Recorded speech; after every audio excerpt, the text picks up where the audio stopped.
Welcome to All Can, No Can't, the podcast where we toss out excuses, face our fears, and reclaim control. I'm Jeff Luther, your guide to mastering the chaos and turning obstacles into opportunities. Whether you're an entrepreneur navigating the ups and the downs of building a successful business or someone ready to rewrite the rules of your life, this is your space to grow, to push boundaries, and to embrace doing the hard shit that leads to greatness. Together, we'll explore stories of resilience, strategies for overcoming, and the mindset shifts that let you build a life on your terms. I use my experience with a life-altering diagnosis to help you find the can in every can't. So buckle up, because it's time to stop living in can't and start thriving in all can. You choose. All right, we're back with another great episode of All Can, No Can't. I'm your host, Jeff Luther, and today we have a super exciting guest with us. I'm eager to chat with Perry. Perry Power is our guest today. He's a global speaker, a best-selling author. He's a powerhouse on the movement to break the silence on abuse. He's helped thousands find healing through storytelling, helping them turn their pain into purpose. His raw, unfiltered approach has captivated audiences worldwide, and trust me when I tell you, this is a conversation that will be different. We've already had a discussion about boundaries. There aren't any, and we just talked about swearing, and Perry says we can't keep a British person from swearing, so this will be super fun. Perry Power, welcome, man. I really appreciate it. Thank you. Appreciate it, Jeff, man. Thank you for having me on. Yeah, of course, and more importantly, I want to tell you thanks for being vulnerable, not necessarily on this podcast, but in life in general. Speaking from a place of experiencing abuse or any of those things in life where a lot of times they're thought to be shameful. Letting folks know they're not alone, I think, is huge in the healing process. So thanks for being bold, thanks for being courageous, and thanks for being vulnerable. Bang on. When it comes to things that happen behind closed doors, that's where it wants to be kept. Behind closed doors, in silence, in darkness, and that's where a lot of pain and destruction comes, and that's why I feel like we need to shine a light on it. Yeah, and I've got a saying that shame lives in darkness. You put some light on it, and I tell my kids, I've got three boys, I call them boys, three young men, whatever, 15, 17, and 19. And I'm like, guys, the world is big, and sometimes it makes us feel really small. And just saying things out loud sometimes just feels a little bit better, and things don't feel so big. Absolutely. Yeah. And you've kind of built a movement around that, around breaking the silence. I'm gonna guess that that you lived in that dark place for a little while. I wonder what gave it away. Yeah. I am quick. Yeah, absolutely. I the core thing that I lived in silence about, I was quiet about it for 11, 12 years. And the silence started when I was 11. So, in short, I went through sexual abuse. I was sexually abused by my step-granddad growing up as a child. And this would be my nan's husband. And when I was 11-ish, in that moment, on that episode of abuse, it was me and my step-granddad in the living room of my nan's house. My stepmom was sitting on the sofa opposite. And basically she caught something happening underneath the blanket, because I was sitting on my step-granddad's lap and we were watching TV, and basically he had his hand down my pants. And my stepmom caught, like, movements shouldn't be happening there. What's going on here? And so she took me out of the room and took me home to my dad. My dad confronted me, and then he told me to be quiet about it. And one, I'm never going to go around to my nan's house again. If I'm going to see my nan, it'll be at work, but it won't be at the house. And I can't talk about it. Don't go to school, tell my friends. Don't tell my biological mother. Don't tell anyone. And that's where the silence started. Yeah, and the whole it's hard to understand what's in someone else's mind, right? And you can only guess, but a lot of times the whole idea around that is the parents don't want to carry the shame of what happened to their kid. You feel like a bad parent. You feel like you haven't done your job. You feel like you haven't protected your kid. Any number of things. Yeah. How long did you drag that around? How long before you decided to break the silence? I was like 21, 22. So we're talking about 11 years. I was living in silence for, and the reason why I broke the silence was because for about 3 to 6 months prior to me speaking out, there's a bit of a backstory behind this, which was that my dad, so my mother, my biological mother, she left when I was like 4 or 5 years old, and it was just me and my dad. So my dad raised me. Then my stepmom came into the picture like a couple of years later. And my dad, he'd always had a drinking problem. Always. Like growing up, I would fill up the vodka bottles with water and put it back on the liquor cabinet, the alcohol sort of tray, so my stepmom wouldn't notice that bottles are going missing, and so I'll do that growing up, and then I become an adult. So you were I'm sorry to interrupt. That's all right. But so how old are you at this point? Do you recall roughly?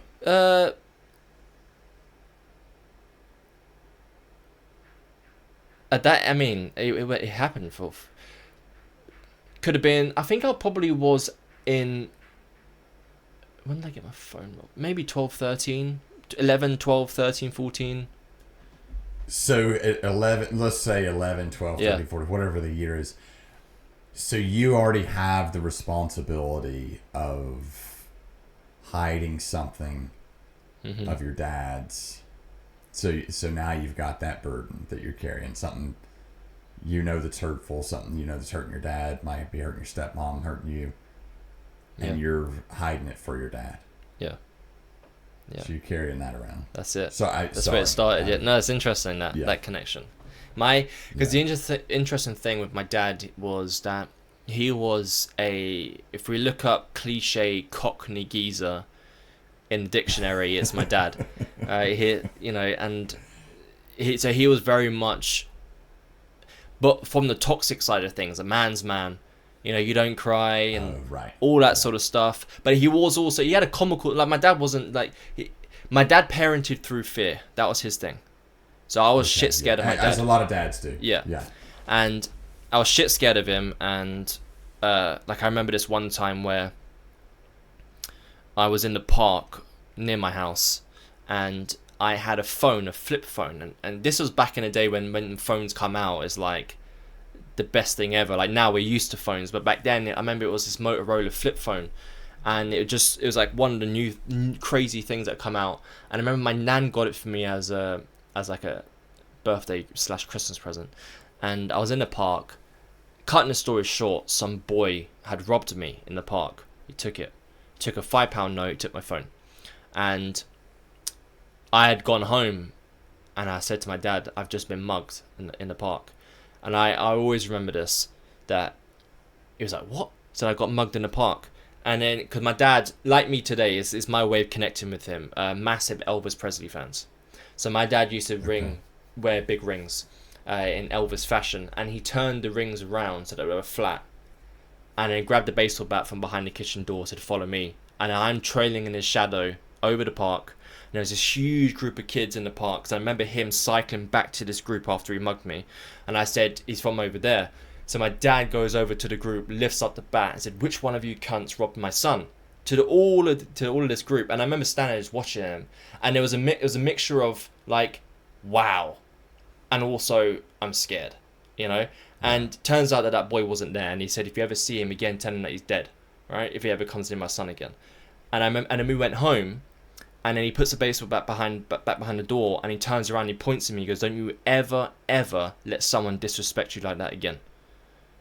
Right? And that's sort of like to set this sort of scene here of the steps that I kind of felt like I needed to take growing up as a teenager, living in silence, on how I should be as a man. Right. And Lewis Howes, he's the one that really sort of sparked this all for me, because I remember watching, if we fast track now to the year where I broke my silence, 2017, and I'd watched a documentary. Well, no, it wasn't a documentary. At first, it was an interview with Ellen DeGeneres on YouTube where he says that he's just come out with this new book, and then he did an interview with Patrick Bet David, I think it is, where he said to him, "Why did you write this book?" And he went through his whole story about how he was sexually abused as a kid, and he grew up wearing all of these different masks. And that's where it clicked for me what I had been doing over all these years. Now, my dad, coming back to him, his alcoholism got worse. I left home when I was 19. I needed independence. My dad was very much this type of parent, constricting me and not giving me any freedom, which then created this sort of retaliating sort of energy within me to go out and do my own thing, which I still have today. I still got daddy issues today. And I didn't know how bad his alcohol problem got, but then he would come around my house and he was always drunk, and basically he ended up June the 1st 2017, he had a pain in his stomach. So my stepmom called the ambulance and they came round, and they said that because he was a diabetic at that time, that they needed to even out his blood levels were off. So they took him to the hospital, but he had a heart attack in the back of the van and he died, and he didn't make it to the hospital. So oh wow, this is June 1st 2017, and he was 48 years old. He had a heart attack and passed away. And that was like the first core thing that caused me to sort of self-reflect. And looking back now, there was a certain hold that had left me, right? It's a lot of weight that I had dropped after his passing. And then I watched the interview about the book, and then that's when it started to snowball. Interesting. This might be a little off topic, but I'm so curious. So when your dad died, and you say your dad parented by fear, I can identify with that. Was there anything that you were like, shit, I should have told my dad this, I should have said this, or I wish I would have this? Anything come to mind? The only thing, until I spoke out, because things came to light after I spoke out, but prior to that, the only thing that stuck with me was, for like the last 2 years whilst he was alive, he became a person that, because I was his only friend, as he would say. I was everything to him, good and bad. So kind of like, if I don't... Shit, that's a big burden to carry too, dude. Yeah, it was heavy.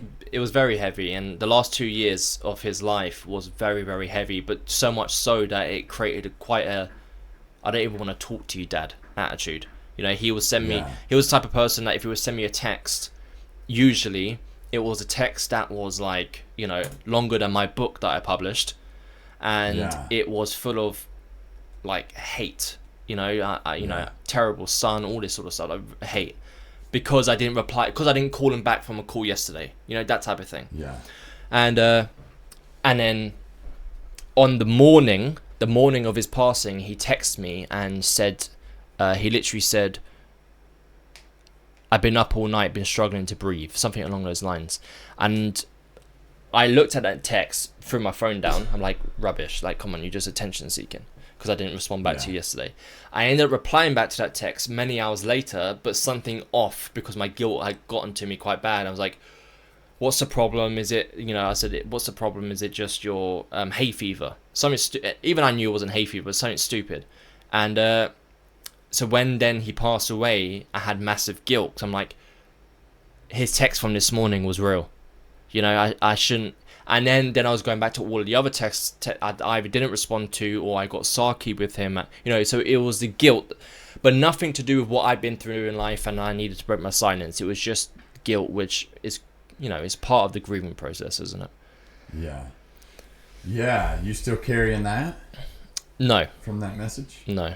I'm not. It's, it's been a while, and I found forgiveness in all areas, for myself and for my dad. Yeah,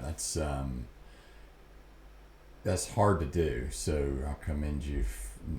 Not that you need my commendation, but hats off to you, man. Yeah, it's hard. That's really hard to do. I appreciate it. So telling these stories, like just telling that story, is this therapeutic for you? How does it help you heal? No, For me, I don't know. When I tell my story, definitely I have a level of numbness to it because I've shared my story a gazillion times, and but me sharing my story comes from a place of purpose. So it works in regards to the purpose side of things. But for me, my healing journey, I don't know. I have an interesting personal point of view on the healing journey, and that is that for me personally, I never decided to heal, or I never decided to go on a healing journey. Like, I don't have a connection to the word healing or healing journey.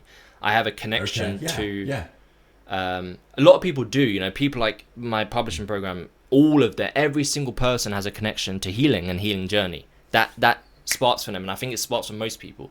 Just for me, for whatever reason, for me it's always been, who's the Perry Power that I want to be in 5 years' time? Yeah. Do you mind if I interject on that? No, go ahead.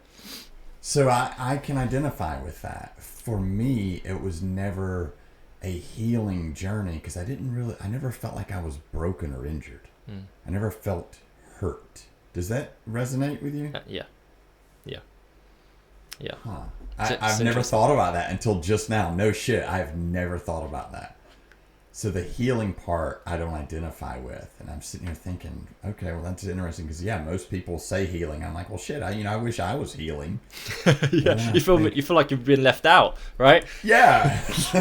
Yeah, but this is why, right here, this point that we're talking about here, I have reflected on this so much because of my line of work.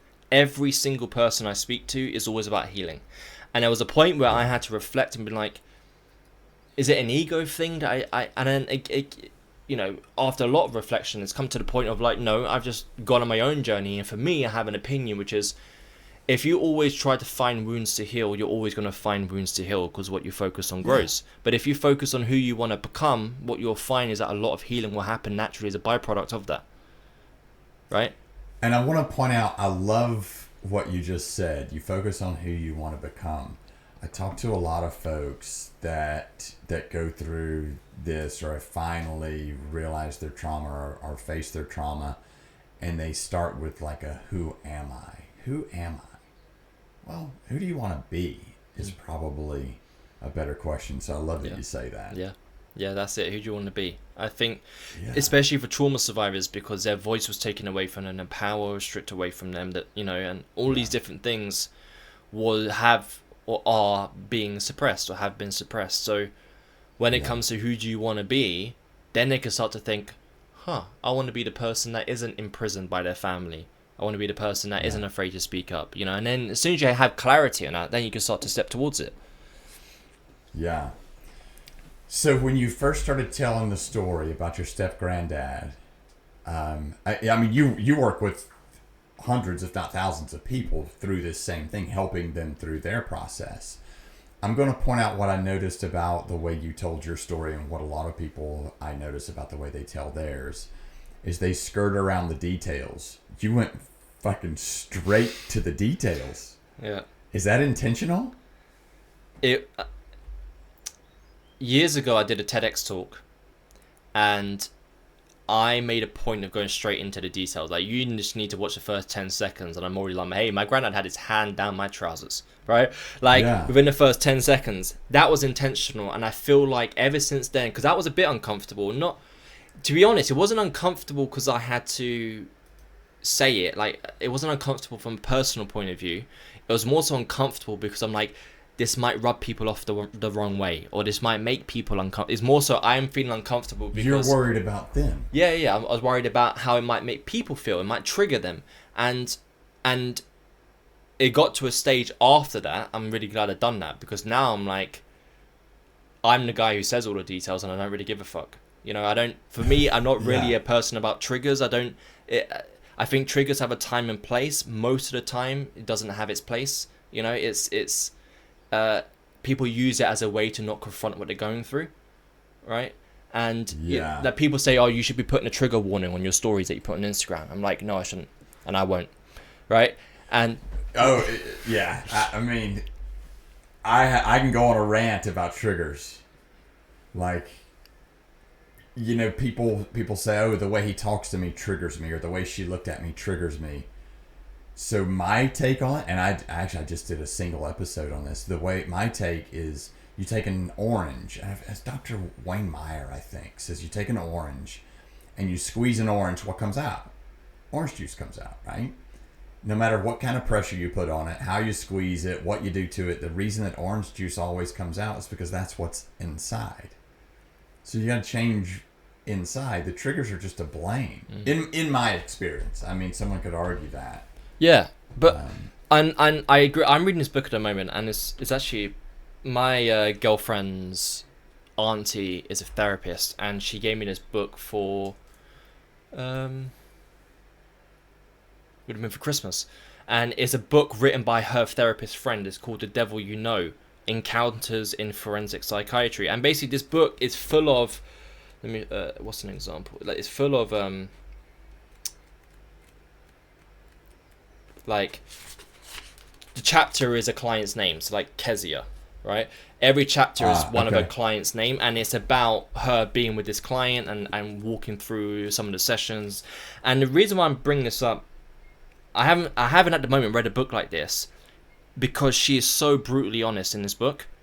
Like, for example, like, she would, I think it was like 2 or 3 patients into this book, she was like, I was falling asleep as my patient was talking to me, right?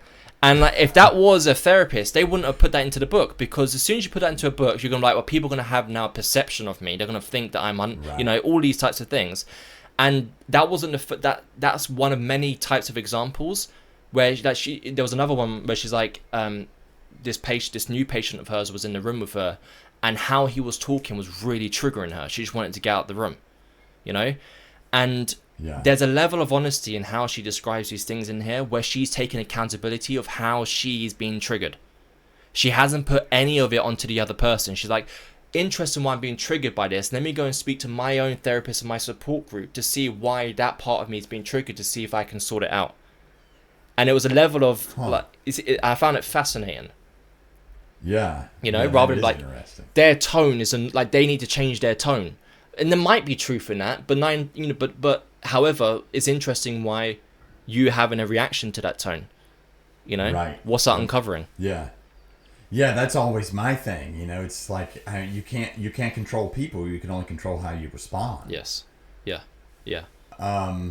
So I want to back up and go back to what I just talked about, like when you started telling your story, how direct and how confident you were. What a lot of people struggle. I mean, well, you know better than I do. This is what you do for a living, is coaching these folks. So a lot of people struggle to share their story. What advice would you have for someone that feels just stuck in silence, or not even advice? What experience can you share? How do you coach them? I would say for the people specifically who are almost drowning in their own silence and they want to speak out, because everyone does. They might have a great story that they're telling themselves that make them believe they shouldn't speak out, but deep down they want to. The best advice I have is, because I say that when I broke my silence, I've done it in 3 stages. The first stage was the evening after seeing that interview with Lewis Howes. And I told my girlfriend at the time, my now ex-girlfriend, I told her about what I went through. And then a couple of months later, second time I broke my silence was to a group of people. I was a fitness coach at the time, and I went to a fitness retreat mastermind, and I shared my story to these guys. And then the third time was me driving home from that retreat, feeling almost expanded in energy, because I'm hanging around people where they are where I want to be. And I'm like, I need to share my story again. I just need to let it loose. And the voice in my head was like, okay, well, you can put it on Facebook. Because at the time I was only on Facebook, and all my clients were on there and stuff. And then the voice was like, yeah, okay, well, how about when we get home, then we can record a video and put it onto Facebook. Great idea. And I'm driving along, and then the voice comes up and is like, well, that's probably not going to happen. Because when you get home, you'll go in through the door. Then Abby will then say to you, oh, how was the event? Then you'll sit down, tell about the whole event. Her friends are there, so then you're going to probably talk to her friends. And then it'll get to the evening, and you're like, oh, okay, well, I'll probably do it tomorrow. And then tomorrow is like, actually, I'm not going to do it now. Because your comfort zone will shrink back to what it was. Because that house is a comfort blanket, right? And then I was like, okay. And then as soon I just drove myself into action. I pulled the car onto the first left, parked the car up, took my phone out. And I just hit record, and then I overthought it, hit stop, hit record again, did it 7 times, 7 takes, and I recorded this video that was like 17, 18 minutes, and I put it onto Facebook, and it was my story talking about the abuse, talking about everything, talking about my dad's death, and how it was fucking me up at that time. It's like, it's messing me up, and Are you feeling stuck? Overwhelmed? It's like you're fighting against something that you can't even see or name. I've been there, literally. I survived sudden cardiac death, and I rebuilt everything. I've mastered the art of controlling the chaos. Now, I coach a small group of high performers that are willing to do the work to do the same thing. No fluff, no excuses, we just get results. If you're ready to take back control, apply now at jeffluther.com. This is all can, no can't. And that was where everything changed, because I got loads of people saying, oh, thank you for sharing, blah, blah, blah. But then I got one message from someone in America that said, thank you so much for sharing. I've been through similar, and you've just helped me. And that's where I realized, oh, okay, my story can be for other people. That's interesting, right? Yeah. And but where, and I will come back to your question, but this is context. I think is Oh yeah, needed. This is so interesting. And I then go to my stepmom's house. My stepmom, my grandma, my brother, they all live together, and I'll go over there, and then my stepmom's like, oh, well, I watched your video. And it made me so uncomfortable, because I'm like, oh, of course my family are on Facebook, of course they're going to see it. I never thought about that at the time. It was only the strangers and, you know, the social media friends, you know. And I was like, okay, like almost with my eyes closed. And she's like, I didn't know it happened more than once. I was like, what do you mean? She goes, well, the time that I caught it happening, I thought that was the first time and the only time. I was like, oh. I said, no, it happened for it happened before then. You stopped it. And then there was a bit more of a chat, but then like a couple of days later I go to my auntie's house, which is my dad's sister, who's like a third mum to me. And now up until this point, my cousin Kelly, who's like 6-7 years older than me, who is my auntie's daughter, I had always known that she was abused by my granddad too, by our step granddad. I always knew that she was abused by him. I didn't know many details. She never asked me about me, and that's kind of how it just was. When I went round there, my auntie said, oh, well, I watched the video. And then Kelly was like, I didn't know he was doing that to you. If I did, I would have killed him. I wouldn't be here, all this sort of stuff. I'd be in prison. And then my auntie's like, well, Perry, you know you weren't the only one that was abused by him. And I said, well, I know Kelly was. She goes, it wasn't just you two. She goes, it was me and it was your dad as well. And that's when I was like, oh, holy shit. I was like, my dad lived and died in silence. Now I know why my dad told me to stay silent. Now I know why he was an alcoholic.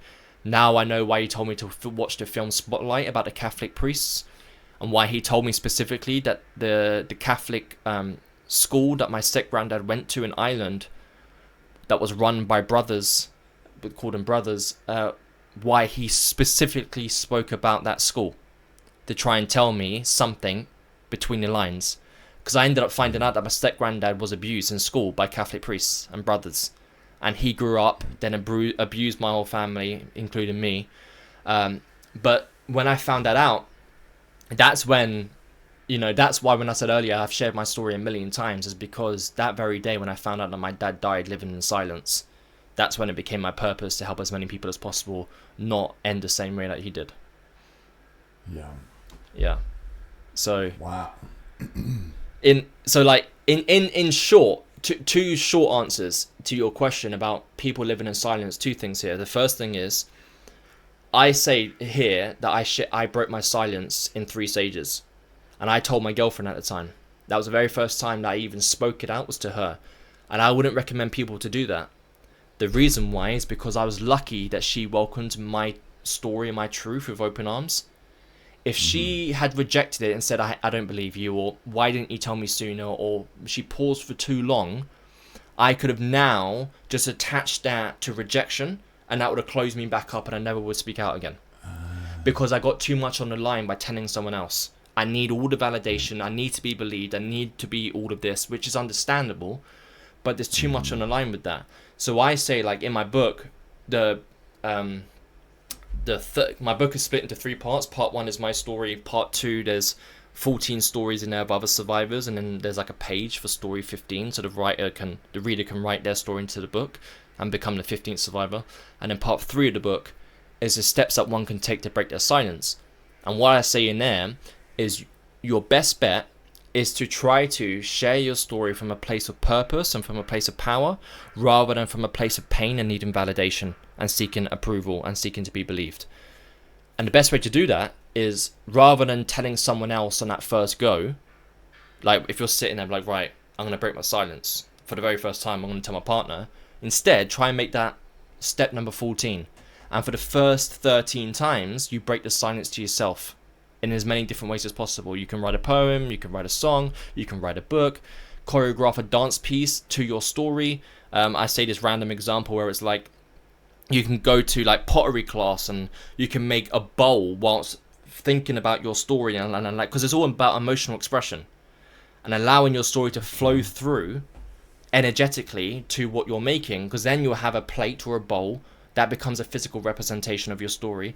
Because what it does, each one of these times just forces you to confront your story, confront the truth that you've been running away from. Then on step, and that's really the hard part. Right? That's the hard part. The ownership. Yeah, that's the hard part. That's what we're running away from. So if we can, bit by bit, confront what we've been running away from, and do that 18 different times, on time number 19, if you're going to tell your partner, you're going to be carrying a completely different type of energy, a completely different thing about you, as opposed to doing it on step number 1. You know? Wow. So it never occurred to me. Yeah, that's what I share. And then number 2 is about making your purpose greater than your fears.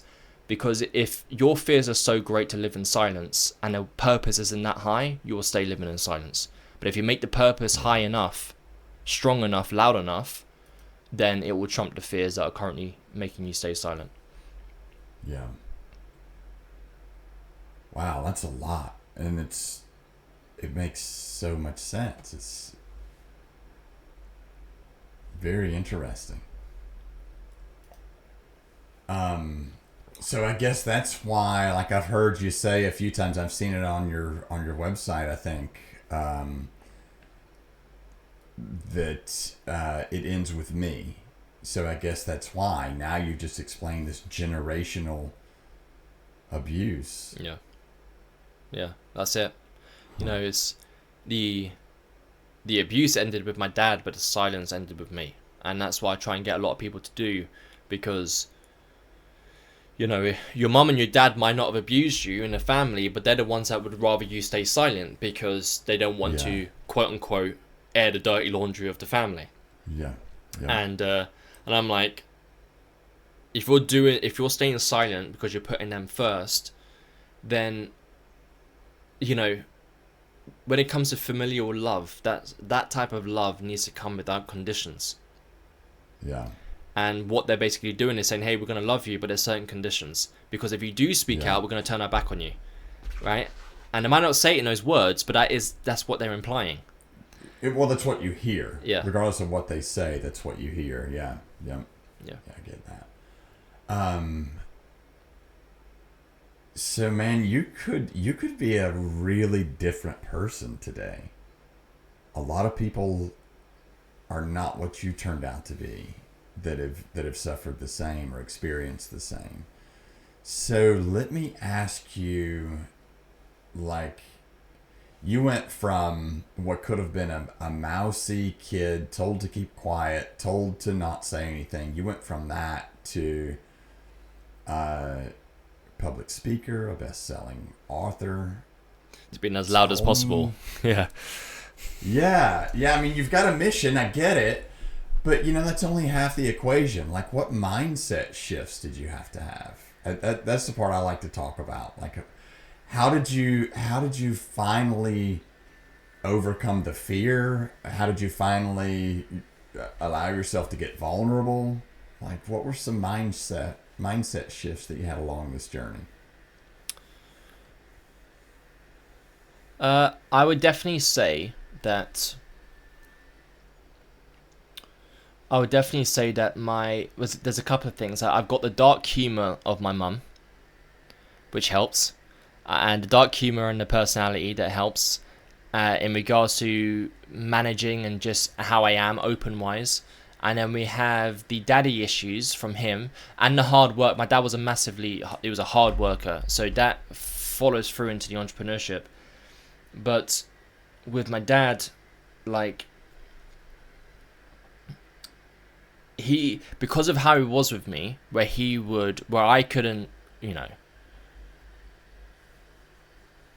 he was so much like, almost like a prison officer to me, and what that caused in me was this, and I say this all the time, which is a fuck it and a fuck you attitude, which is, fuck it, I'm gonna do it. There ain't no boundaries. Right, and that's the attitude where my dad said, you can't do that, Perry, can't do that. And I'm a 12-year-old, I'm like, okay, Dad. And then I'm a 30-year-old, and my dad said, you can't do that. I'm like, I'll fucking do it. You better watch me. So it's the daddy issues, which I'm aware of to a point of, I'm like, well, it's serving me, So it's like, yeah. I want to publish this book. Oh, and this was 4 years ago. I'm like, oh well, I don't have the money to hire anyone. And I've never done one before. Well, fuck it, you'll figure it out. Who says you can't? Who says, the authority of, well, who says I can't? Watch me. So that allows me to continuously, what's the next thing that I can do? And, that's the fuck it. And then the fuck you is fairly similar, but it definitely does funnel through into how I was then able to do a publishing company, have the production company, have the site and help all of these people, because it's like, well, why can't I? Yeah. I mean, that's the premise of this show. It's like finding the can in the can't. I mean, yeah, man, exactly like that sign on your shelf behind you. Look, prove them wrong. Yeah. Same thing, Yep. Yeah. So so the mindset that was definitely the big clicks for me, and I guess as well with the other big mindset shift was, I think, the faith, and it's the faith in the universe guiding me, and every moment of there was a whole year in COVID, that first COVID year in the UK, we could only leave the house for an hour a day, and because of random timings of things, the house I was living in had no furniture. I was sleeping on the floor in a sleeping bag, and it was just me and my dog. And I was halving my food with her for dinners, broke. And that was the darkest, roughest year of my entire life.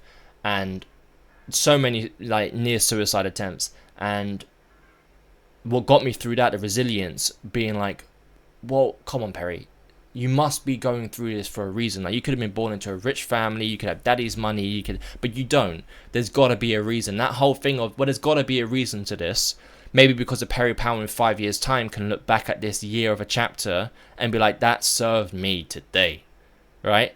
Yeah. Because there's no more back against the wall than that type of outlook on it. And that, for me, has probably been one of the biggest mindset shifts of seeing every chapter of the story as it's happening for a reason. What can I extract out of this to serve me in the next? Yeah. Wow, that's really interesting. And you mentioned faith, and faith can be a lot of different things to a lot of different people. Yeah. But for me, I'm like, okay, well, I've got faith and I've got fear, and both of them are going to require me to believe in something that I can't see, touch, feel. And they both require the same amount of energy to believe in one or the other. So which one are you going to choose? Yeah. It's just makes the most sense. Is faith, and I love that. I love that you're finding the can. It's like the whole fuck it and fuck you. Prove them wrong, right? That's it. So with resilience, I mean, you're like the poster child of resilience, it sounds like. Can you define, if people have asked me to define resilience, I can't. I mean, it's like, I don't know, it's not resilient, you just keep doing what you're supposed to do. What about you? Do you have a definition for it? What does it mean to you? For me, I would say resilience is, I think it's as simple as just pushing through no matter how hard it gets. Not giving up, Like, for example, I don't see, if we talk entrepreneurship, I don't see having, like, if you launch a program and it, because back in those times, everything I launched, it seemed like it just always flopped, right? Business after business just always flopped. And going from, like, trying again, having a failed business doesn't mean that I failed entrepreneurship. It just means, you know what I mean? And so it's like, well, okay, well, that didn't work. So how can I try again? Whereas you have some people out there be like, oh, I tried, and entrepreneurship just isn't for me. So, you know, I quit that and moved on to the next thing. Yeah. Whereas for me, it's like, well, no, resilience is pushing through no matter how hard it gets. If you believe that the path that you're on will take you to where you need to go, you know, it's not going to be an easy road. Yeah, the failure is the lesson, right? That's the powers in the lesson. Mm-hmm. All right, so now your thing, you help survivors, and what I would refer to as survivors. Survivor can mean a lot of different things, but survivors of these past traumas, you help them turn their stories into books, and that's through your media company, right? Powerful Media. Yeah, it's so the publishing company specifically is Powerful Books, and they're all part of, like, the media brand, like you just referenced there. And I basically done my book, and a little time later, somebody had reached out to me, a trauma survivor. She'd gone through abuse with her dad, and she said to me, "Hey, I want to write a book. Can you help me write a book?" And cutting the story short, I helped her write her book, and then. Well, no, don't cut it short. I want to hear the story. What did you think when she said, "Hey, can you help me write a book"? Were you like, "Fuck it, yeah"? Well, to be honest, I was like, "Fuck it, no." I was like, I don't even know how I wrote my book, so I don't know how I'm gonna help you write your book. I kind of wrote my book by just attacking it, and then I just smashed it out in 30 days. I have no idea what I even done. You know, I just done it. So when somebody says, "Hey, can you help me?" then all of a sudden a process needs to be created. You know, because it's teaching. And I was like, I don't know how. So I didn't say yes straight away. I kind of, like, ignored the message and, like, you know, that type of thing. And and then it's funny because how it ended up all coming together, and this is why I'm such a big believer in the universe and visions and how it all comes together as long as you stay on course and don't give up, is, for me, like, I've been in, you know, my first ever memory as a child was sitting in front of a TV and being like, I want to be on that. And I didn't know what acting was. I didn't know what films were at that time. And that progressed into me learning acting, and that's always been me. And for a period of time, that was my whole identity, and it's shifted now. I don't wear any labels. I'm just Perry Powell that just loves stories, you know, and that comes in many different forms.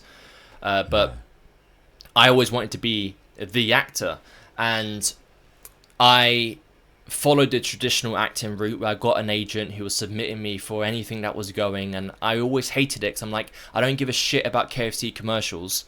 I want to act in a film that has a gripping story, but you got to earn your stripes as an actor, right? And I've always been like, is that fuck it? I'm like, I don't give a fuck about whatever it's meant to be, you know, on trying to earn stripes. How about I just make my own stripes and I'll just get there, you know, like, surely, you know.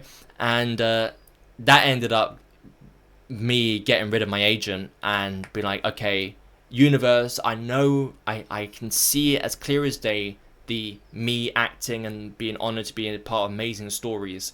I don't know how I'm going to get there, but I just know I'm going to get there at some point. And that was what I married myself to, the faith of that happening. And many years went by, so I'm like, okay, well, maybe I can start a company and that can help me pay bills, because, you know, there's starving artists is a thing for a reason, right? And and I don't want to be working in coffee shops or call centers, because I was working in a call center to try and help pay bills so I can audition. And I'm like, this ain't it. This ain't it.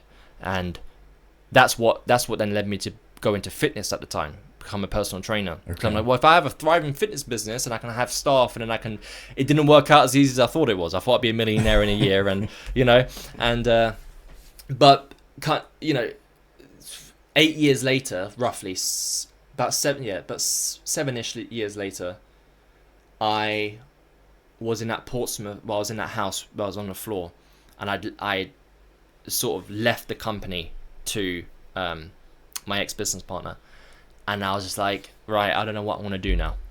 And that's when I ended up writing the book. And then I had a vision one day where I was sitting in this English office with like Chesterfield couches and there's a fireplace, and I'm like, great. And there was a stack of papers on a table that I was flicking through, and they were basically screenplays. But there was like this energy between the screenplays, almost as if like I had created them in some way. And then that's when it clicked for me, a production company. I'm like, well, why don't I just make my own films where some of them I can be in and some of them I won't be in because it's not really needed or applicable.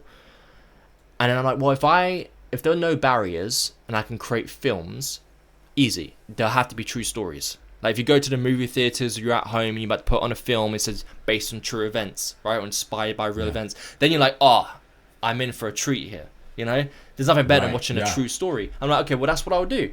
And then it all clicked.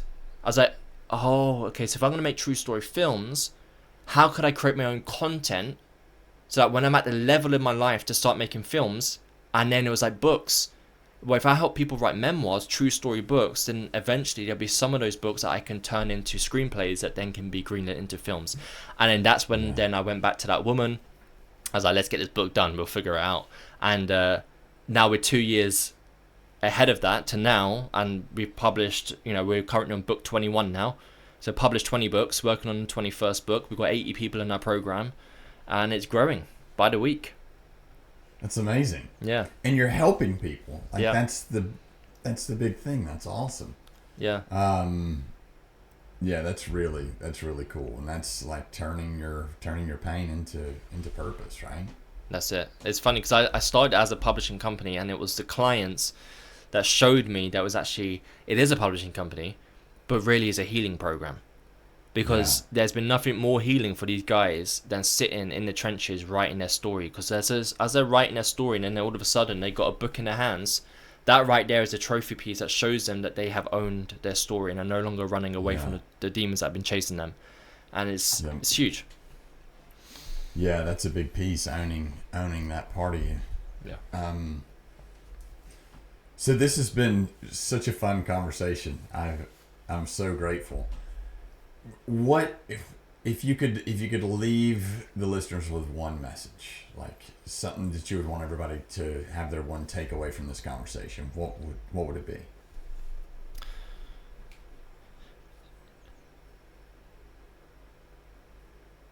I think that most of the listeners will have some type of experience of living in silence with something. Now, that doesn't mean that you would need to have been abused necessarily, but just in silence about something. And I think some things, not all, but I think some things are okay to live in silence. It depends on the weight that is attached to it. But I'm also talking about the things that can create and cause damage. And we all know what they are. And we all know if they are damaging us at the moment. And I think that the consequences of living in silence far outweigh the consequences of breaking it. No matter which way you try to swing it. And I'm not saying that you now need to, put yourself on loudspeaker and tell the world about whatever it is that you've been silent about. That doesn't need to be the end goal either. But don't mistake the power and transformation and a freedom that you can start to have once you just give it a voice, like you were speaking about earlier with your sons. Just giving it some type of voice, whether it's to one person or to the piece of paper in front of you. Just make that your first step. And don't even think about steps 2, 3, 4, 5, 6. Just your first step. It's just how can you just unlock the very thing that you've had locked away for you for so long. And sometimes the easiest thing to do is just to pick up a pen and just word vomit something down on paper. You can burn the paper after if you want to, because you might be like, what if someone sees it? Get rid of it. But just that first act, who knows what's going to happen after. Yeah. Take a step, the ground will find you. That's it. Speaking of, so how do we find you? So tell us, give us the title of your book. My book is called Breaking the Silence, and I'm working on a screenplay at the moment, which is like an adaptation of my story, but mainly the theme between a man and his father, that silence, and that's called It Ends With Me. So that's what we're working on at the moment. But to find me, 2 best places. One is Instagram, I am Perry Power, and then our website, which is bepowerfulmedia.com, which when you're on there, you can find out more about powerful books, about powerful films, the production company. We also have powerful news. So a lot of our survivors in our program who publish their book now write articles about their theme. It could be narcissistic mothers, it could be domestic violence, it could be cancer, whatever it is. They're now writing articles and blogs and powerful news, which is amazing. And then we also have powerful merch where we have like hoodies and sweatshirts with inspirational quotes on it for other trauma survivors out there. So if you go into Be Powerful Media, you can maybe find an avenue that helps you at the moment. Oh, cool. All right. Yeah. Awesome. Well, Perry, I know you're a busy dude. Thank you so much for carving the time out to chat with us. And as always, I'm Jeff Luther. This is All Can, No Can't, and I can't wait to see you next time. So, thanks, Jeff. Thanks, Perry. Thanks for listening to All Can, No Can't. If today's episode resonated with you, remember it's not about the chaos you face. It's about how you choose to take back control. It's about finding that one small can in the can't you're given and grinding it down. Find your angle, carve your place out in the world, and get the fucking win. Do that by finding what you can do and not listening to what you can't. You choose. Be sure to subscribe, share, and leave a review. Your support helps me reach more people that are ready to embrace the all-can mindset. And it lets them know there's someone that's willing to walk with them no matter how dark the path gets. You can find me on Insta at JDLuther 2.0 and allcan_no-can't. This is where I share more tips, stories, inspiration to help fuel your journey. And until next time, keep pushing boundaries, breaking limits, proving to yourself that anything is possible, even when you're told it isn't. Remember, life's not about can't. It's all can. Go prove them wrong.